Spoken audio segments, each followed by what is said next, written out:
Morning, everyone. It's Sunday, July the 14th here in the Philippines. Thought I'd talk to you a little bit about my 17th months here living in the Philippines. Today's exactly the 17th month that I've come in January of 2022 on the 14th.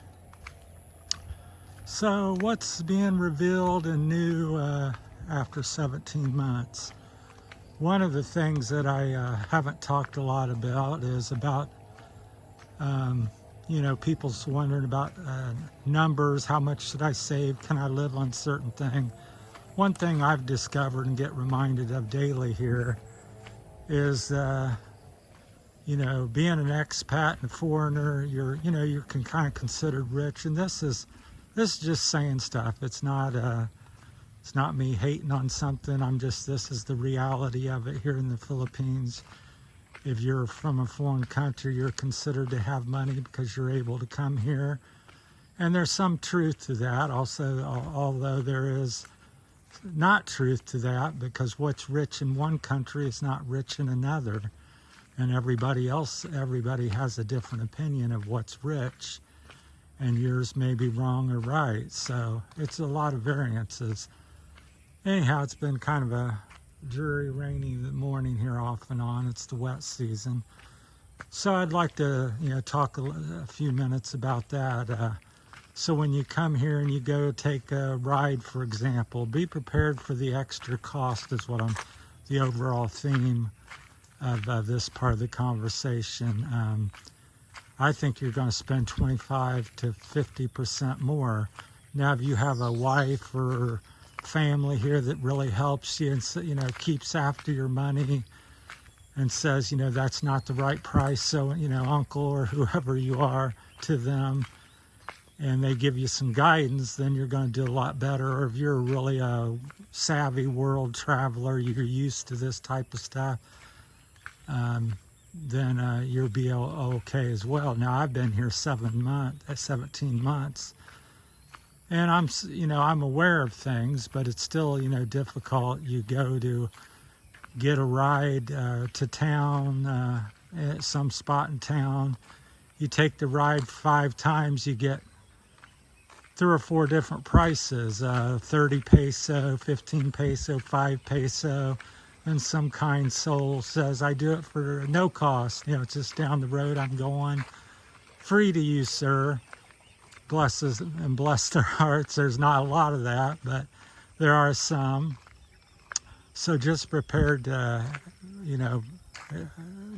have a budget that's 25, 50% higher than what you're thinking, and then just go from there, because that's what I would guesstimate the cost overrun is. So whether you're taking a taxi ride someplace or buying food or getting air, simple as getting air in your bike.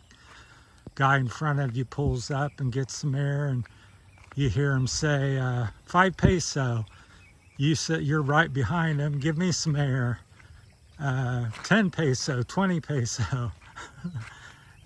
So it's that kind of stuff. So good, bad, or not, whatever it is, that's just the way it is. So be prepared for that. If you're not prepared with that, and okay, just in everything just in anything you do here, buy land. I was looking at some property over in Santiago, and my friend goes, "Oh, he gives you tourist price. The local Philippine price is maybe 1.5, 3 mil, and the property was like 6 mil to me." So, but here comes the truck. I'll try to get over. I know they're going in here, coming down the road. They're filled with people. Hey, say hi. I got you. Hey, morning. But there's still a lot of positives in the Philippines, and I like to talk about both and stuff. And there's a fine example: people going somewhere and everybody hops in the truck and everybody's smiling and going down the road. They may be going to church or something, or to a resort or something. But so just be prepared for that. And the other thing I keep stressing is, you know, take your time with everything here. Another thing I've discovered over the course of 17 months, more and more each day, is things are very changeable. People, I'm your friend, and you're listening and hearing that, and then behind your back, they're like, they're preparing to do, you know, whatever, do this or that, or move, or they have no intention of necessarily being your friend or something, and their intention is completely something else, but they're saying all these things. So, you know, be wise of that, and don't, you know, it's real easy because people are nice. It's a different country, and you like to kind of some point let your guard down, just go, oh, you know, it's good, I've got this 17 months, I feel part of the community. Well, it's very changeable, people's minds and opinions, and what they say today to you versus what they're going to say tomorrow, and what their actions will be, what they're saying, what their actions will be. So just be aware of that, you know, take your time. I certainly would never, I think I wouldn't say never because I did it, but you know, I think the best thing, if you're going to come over here, come over, check it out. Don't worry about getting a girlfriend or getting married, because all of that, again, changes. And there's plenty of opportunity. Being a expat, you're rich and everything, you're going to have a different person every week, if that's, you know, opportunity to, you know, get married or have girlfriends. So don't rush into that. I would not even have that be a concern. And the same thing with dating overseas. After my 17 months and different experiences I've had, yeah, I'd probably avoid that.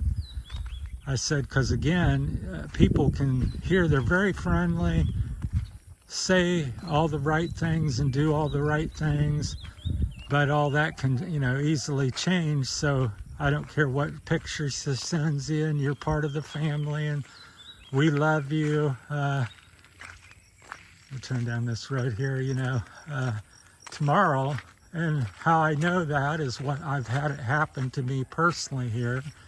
And I've also heard and seen it happen to many other people.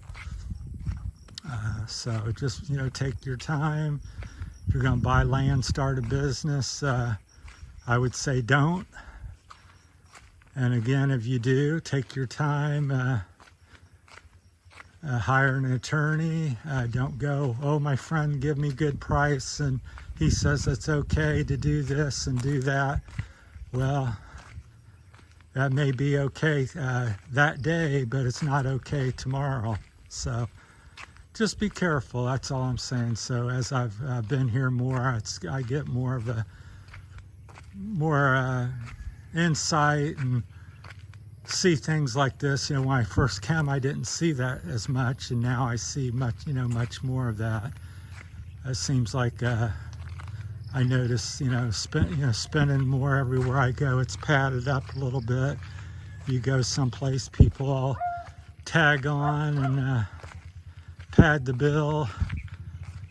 So, but it's just part of the Philippine experience. You're in, a different country. That's the way it is here. And I'm just saying, be prepared and keep tabs on it, because things can run you up 25-50% more. And certainly could be a lot more than that if you're kind-hearted and foolish with stuff. And, oh, she loves me and she's so beautiful and her family's so nice, I'm going to, reveal and open up my pocketbook. Well, you're likely to be broke. So, but we'll kind of end on some a little more positive notes. I think the country's beautiful. It's endless scenery, beaches, islands, beautiful days, warm weather. Although you wouldn't know today's kind of cloudy, but in the Philippines it's kind of nice because you get, it's not so hot. It's still warm out here. I'm in my shorts and sleeveless shirt, even though it kind of has a cool look to it this morning. But so that's great. Lots to do, depending on what you want to live. If you want to live in the city, I've been going to Iloilo quite a bit, and yeah, it's a beautiful, beautiful parts of the city, and there's little shops, and you can try something new, a different dish, or coffee, or ice cream, and of course, people are very friendly. You never know shortage of meeting people here. That's what I was saying earlier. Don't think, well, this is I met somebody and it's my only opportunity. You're going to have many friends here, many acquaintances. It's just a daily thing. I found in America, it was, you might meet someone new once a week, once a month. Here, it's like pretty much every day. You meet a different person or have a different experience. So, but that's things I would, off the top of my head here as we walk along, expect things to cost more and keep a watchful eye on that. Don't rush into relationships. Business here and making money is very difficult. There's always exceptions, and there's certainly people here making very good money, but that's kind of the exception. It's, again, it's, how well connected you are in the social network and how well you understand the culture and people here. I would say most people lose their shirt in trying to make money. So I would say, but you can still do something. So I'm still having hope for my YouTube channel. So, and I appreciate everybody, and I'm, kind of struggling with my health. Yeah, as I made a video last night, about that. My Parkinson's, my, functions are diminished, and I struggle to, even make videos and do things anymore, different days. So it's been a real effort here the past couple weeks, especially. I hope it's just a slump and I can bump back out of it again, but that's my advice and thought, words of, my opinion, at least, humble opinion. So hopefully this helps somebody, and take it for what it is. And at the end of the day, my thing in life is I wish everybody well. I wish if you come, you do well, and I wish you meet good people and have a great experience. But also at the same time, there's the reality of stuff, and I'm not, I can't just make a video every day about sunshine, and there isn't, you don't have some issues here. So hopefully the dogs won't come out and start barking. So anyhow, if you like the province and this type of stuff, where I'm walking all the time, it's just endless mountains and nature, and quite nice and peaceful for the most part, except for the dogs and chickens and the usual distractions of the Philippines. But yeah, this is what I like. You just kind of get lost in time, and everything rolls back. It's kind of like the 17, 18, early 1900s here in spots, and then you can go to Iloilo and go to Mega World, and then it's like, I think I'm in New York City and at the, at a mall or something. So it's quite a blend and mix of what's going on here in the Philippines, and different opportunities you may have to explore, and depending on what you want to do and what you enjoy.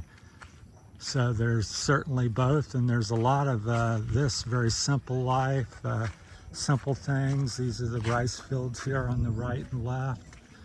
They're prepared because it's rainy season, and lots to learn and see about things, because people go, well, what are you doing out here? It's boring. Look, there's nothing, but people live here, and there's a lot to learn from them. How to do the rice fields, how to get up a coconut tree, and how all the different things you can make with a coconut, coconut. I think they nicknamed it the tree of life because every part of it can be used for life. Building your home with the wood and drinking the water, eating the boko juice, and all that kind of stuff. It's just endless. So, which is the kind of stuff I enjoy. So, well, thanks everybody. We're getting a little long-winded, but that's okay. So, we'll go. Have a great week, and thanks for everybody's support, and continue. I'm just probably 700-800 from watch hours from starting to make $1 or $2, which would really help me out and make me feel a little bit better health-wise. So, because I've really put a lot of effort into doing the channel for everybody, and also I get a lot out of it as well. So it's kind of therapeutic. So thanks for watching. That's it. Take care, and may all your journeys be well.